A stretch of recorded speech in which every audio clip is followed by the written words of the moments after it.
So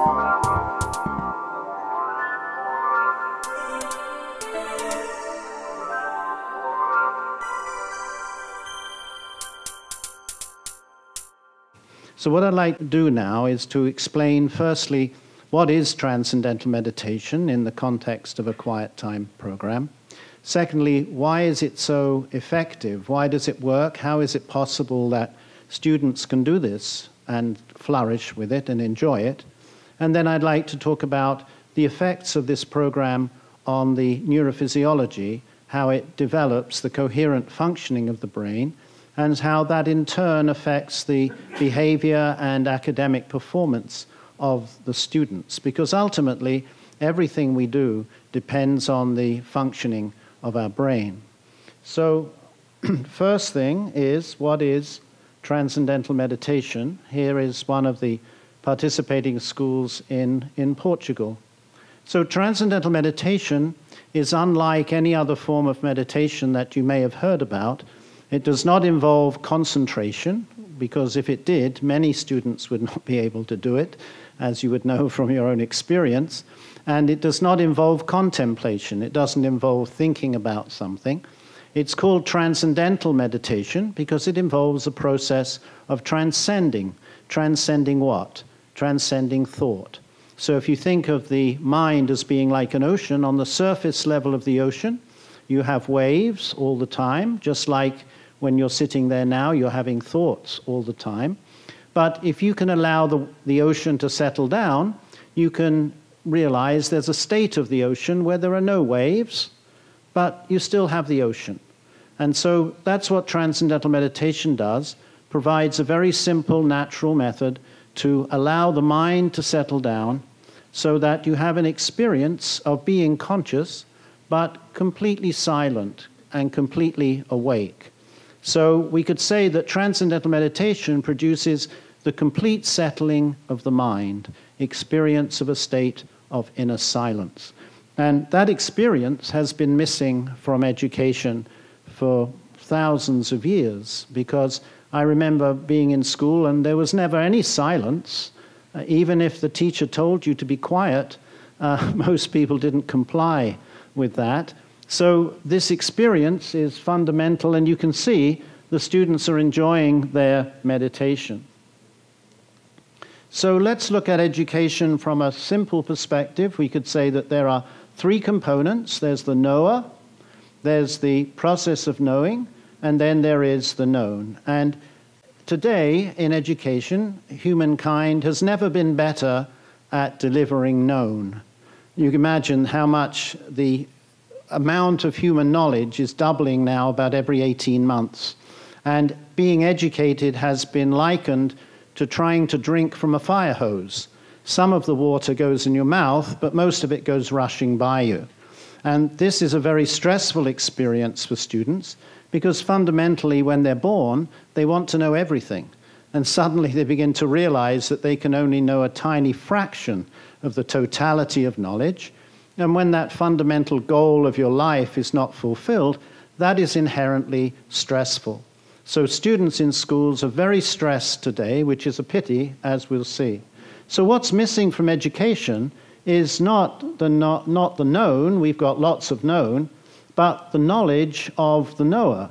What we need to do as the amount of information expands, we need to expand the container of knowledge. And what that means is developing the total potential of the brain and allowing the student to develop their innate qualities of creativity and intelligence and compassion and breadth of comprehension and all the qualities that make a great student. Because we saw from Dr. Van Asch that certain systems of education have been developed where you include students, you exclude students, but what they're really realizing is that what's missing is the development of the full potential of every student. That's what's been missing in education.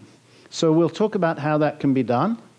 Now, I've just mentioned that education is inherently stressful, and these single photon emission computer tomography scans from Daniel Amen's lab at the University of California show what happens when you have a brain that is functioning optimally. You have blood flow covering basically every area of the brain.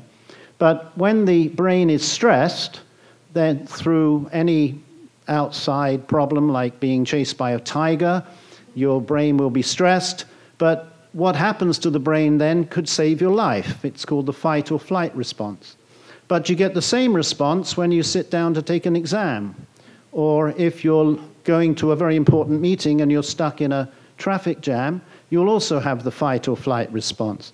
So everything you do changes your brain. So when you're in a stressful situation, it changes your brain. You see here in the prefrontal cortex, now the blood has drained out of the brain, and the brain is a very fluid organ. It's like a river, not like a rock.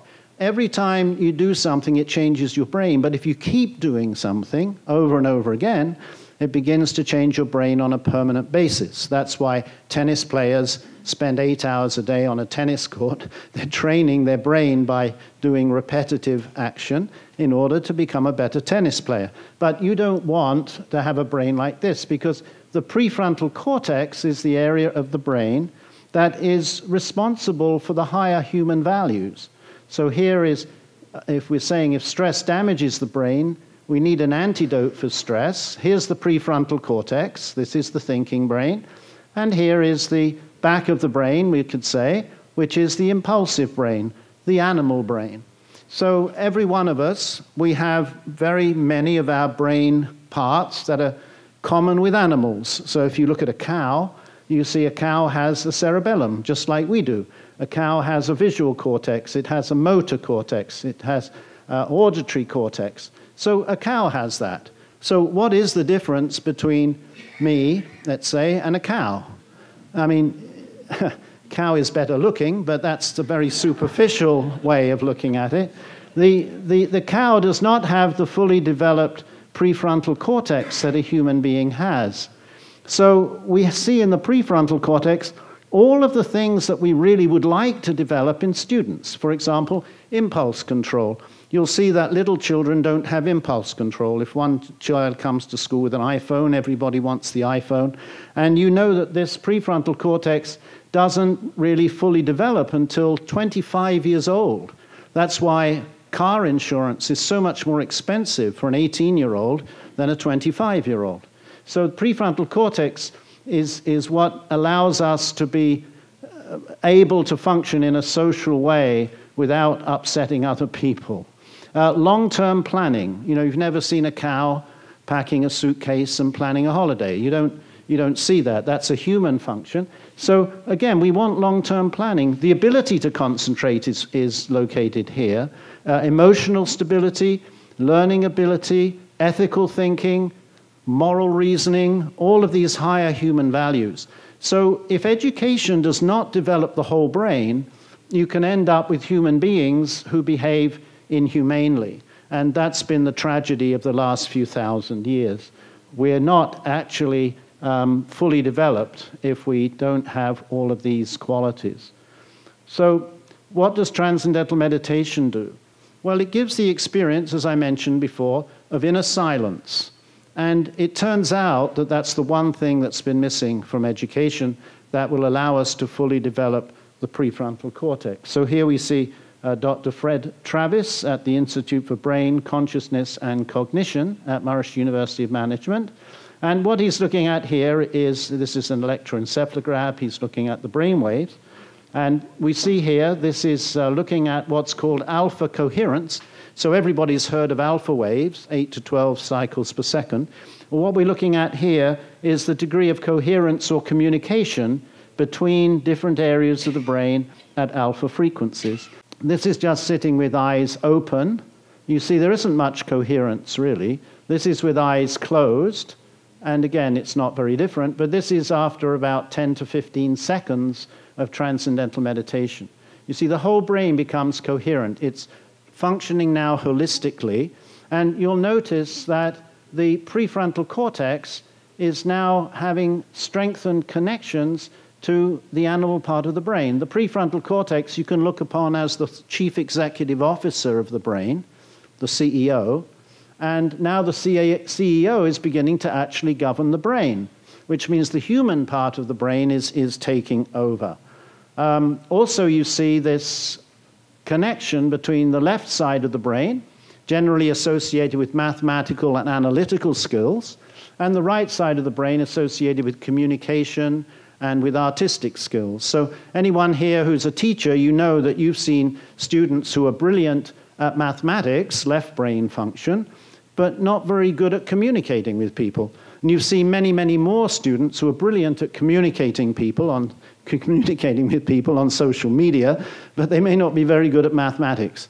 So what you're seeing here is a balanced outcome, where the student who is not so good at mathematics becomes better at mathematics, and the student who is not so good at communicating becomes better at communicating. So you're beginning to develop fully developed, rounded human beings.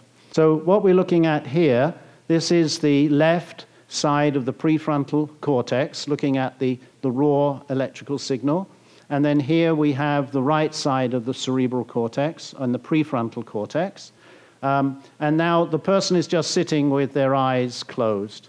And then you see that this signal here is looking at the left side, and this is the right side of the brain. And when we say local coherence, we mean that the neurons in this vicinity are functioning basically randomly, and here we see the coherence between the left side of the brain and the right side of the brain. You see it goes up and it goes down.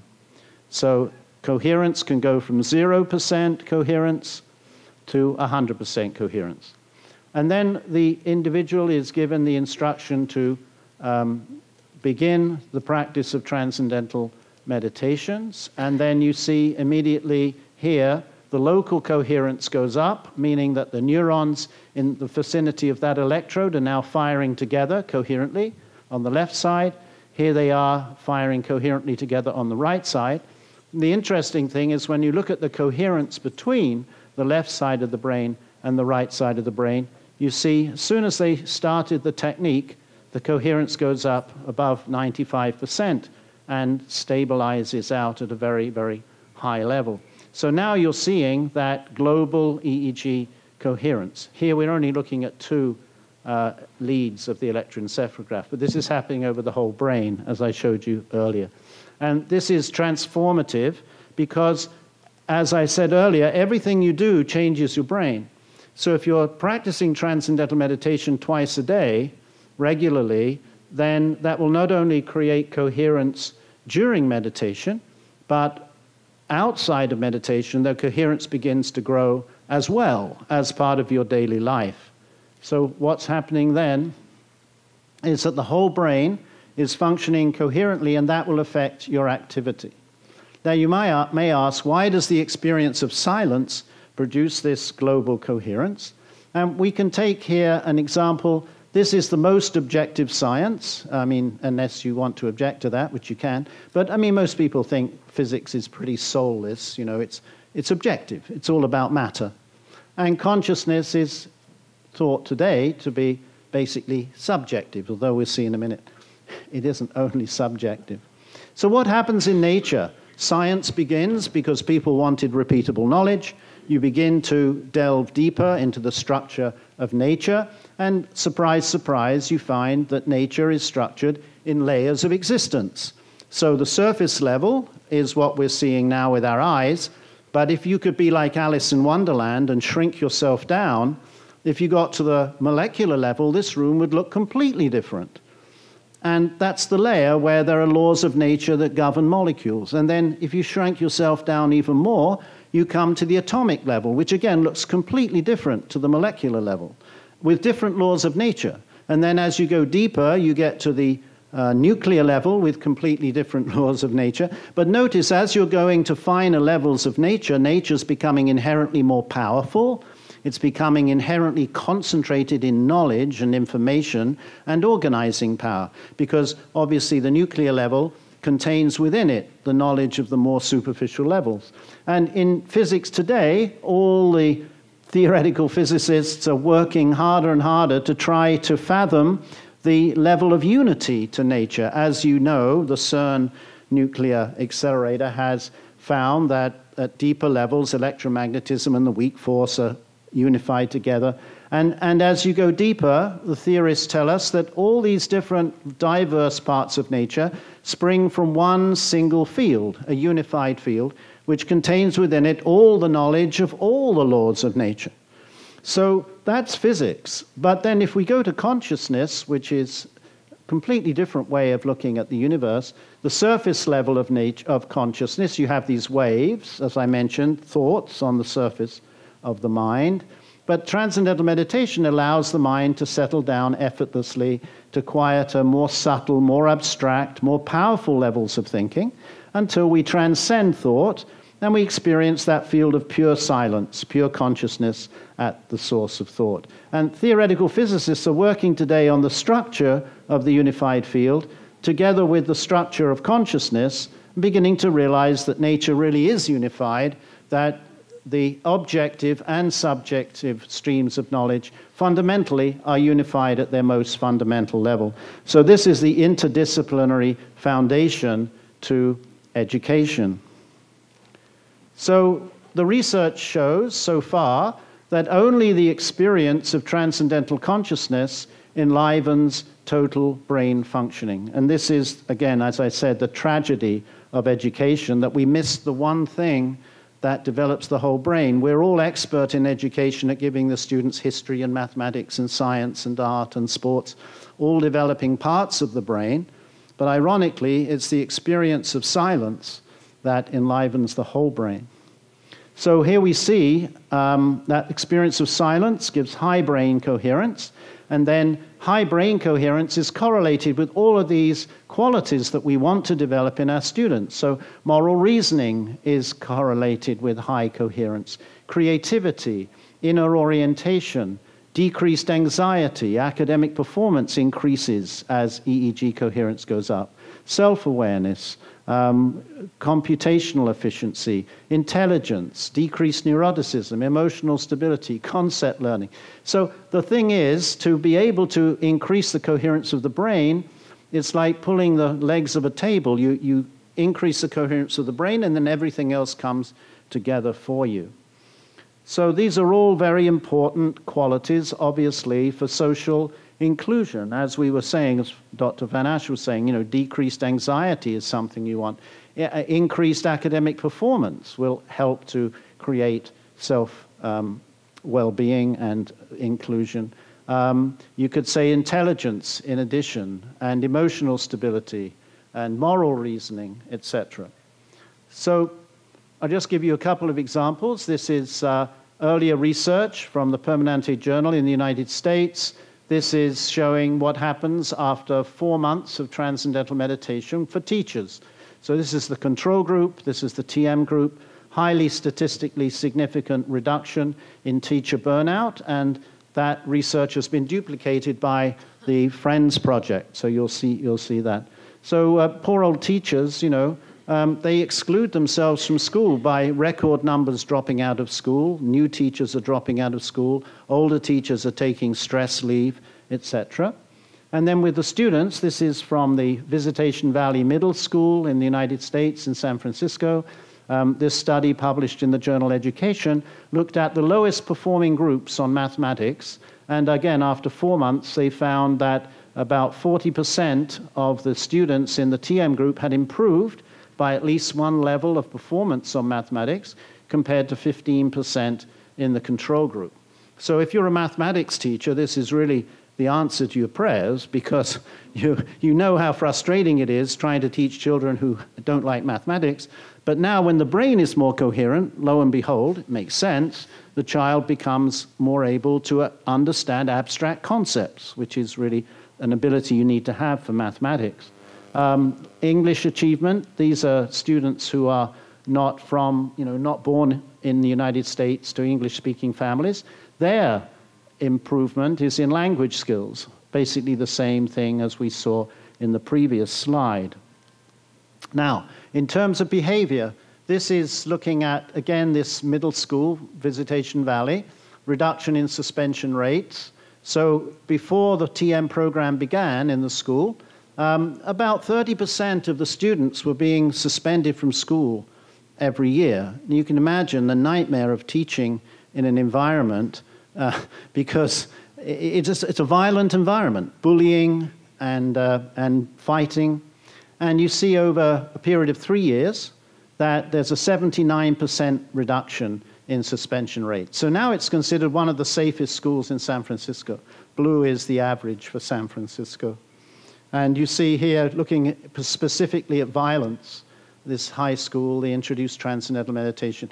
Now the violence is going down for fighting, and referrals for expulsion have gone down to 0.